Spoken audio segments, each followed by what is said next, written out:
கேட்கலாமா? இந்த எப்படா ஷூ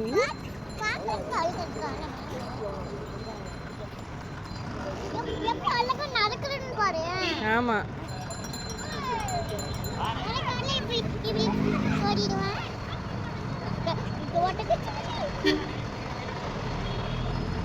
தம்பி நீயே கூட்டு போயிருவியா?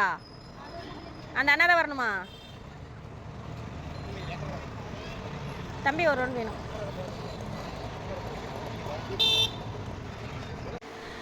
ஹாய் ஃப்ரெண்ட்ஸ், இந்த வீடியோவில் என்ன பார்த்துட்ருக்கீங்கன்னா, நம்ம ஈரோட்டில் ஒட்டகம் வந்திருக்குங்க. அதான் பார்த்துட்ருக்கீங்க. ஈரோட்டில் பெரிய நகர் ஆர்ச்சுக்குள்ளே, பெரிய நகருக்குள்ளே ஒட்டகம் வந்திருந்தது. நாங்கள் ஸ்கூல் போயிட்டு வரும்போது ஸோ குட்டீஸ்லாம் போகணுன்னு சொன்னாங்கன்னு சொல்லிட்டு கூப்பிட்டு போனோம்.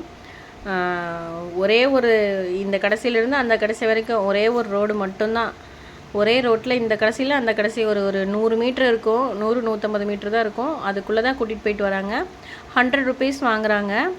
நீங்கள் அந்த ஏரியாவாக இருந்தீங்கன்னாவோ, உங்களுக்கு இந்த மாதிரி போகணுன்னாவோ, ஒட்டக சவாரி செய்யணும் அப்படின்னா ட்ரை பண்ணி பாருங்கள்.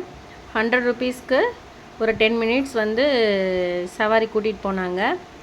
எங்கள் பாப்பா வந்து ஏறும்போது அழுகாமல் நல்ல பிள்ளையாக இருந்தா. ஆனால் ஏறினதுக்கப்புறமா ரொம்ப அழுக ஆரம்பிச்சிட்டா. அழுதுகிட்டே இருந்தா. கடைசி வரைக்கும் கீழே இறங்குற வரைக்கும் அழுதுகிட்டே தான் இருந்தா. ஆனால் நல்லாவே இருந்தது. ரைட் நல்லா என்ஜாய் பண்ணாங்க. நான் இந்த வீடியோ எடுக்கும்போது ஈவினிங் 5 மணி இருக்கும். கண்டிப்பாக இவங்க வந்து ஈரோட்டுக்குள்ளே தான் இருப்பாங்க கொஞ்ச நாளைக்கு. நீங்களும் உங்களுக்கு வேணால் ட்ரை பண்ணி பாருங்கள். இந்த மாதிரி அப்டேட் வேணால் நம்ம சேனலை ஃபாலோ பண்ணிக்கோங்க.